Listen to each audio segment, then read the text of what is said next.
Mark chapter 5. And they came over unto the other side of the sea, into the country of the Gadarenes.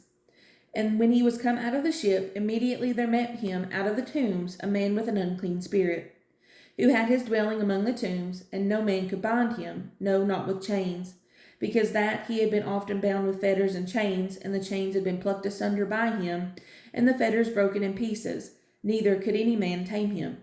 And always, night and day, he was in the mountains and in the tombs crying, and cutting himself with stones. But when he saw Jesus afar off, he ran and worshipped him, and cried with a loud voice, and said, What have I to do with thee, Jesus, thou Son of the Most High God? I adjure thee by God that thou torment me not. For he said unto him, Come out of the man, thou unclean spirit. And he asked him, What is thy name? And he answered, saying, My name is Legion, for we are many. And he besought him much that he would not send them away out of the country. Now there was there nigh unto the mountains a great herd of swine feeding.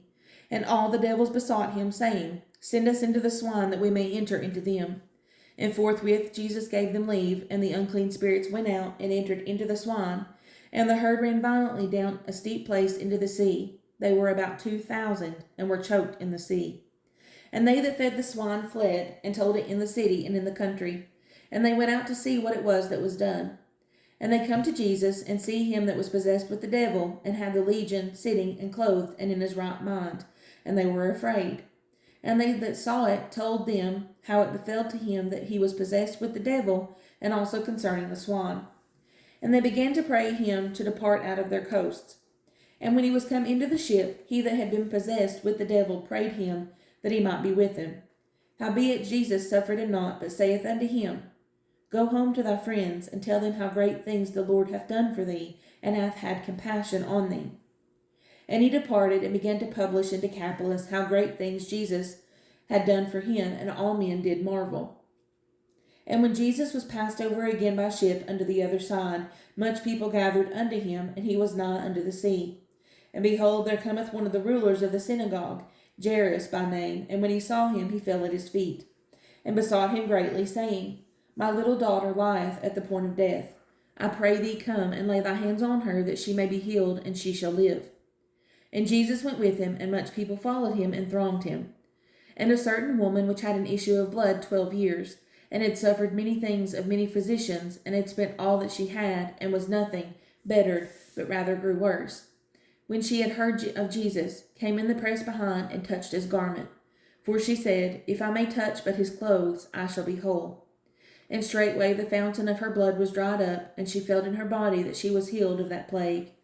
And Jesus, immediately knowing in himself that virtue had gone out of him, turned him about in the press, and said, Who touched my clothes? And his disciples said unto him, Thou seest the multitude thronging thee, and sayest thou, Who touched me? And he looked round about to see her that had done this thing. But the woman, fearing and trembling, knowing what was done in her, came and fell down before him, and told him all the truth. And he said unto her, Daughter, thy faith hath made thee whole. Go in peace, and be whole of thy plague.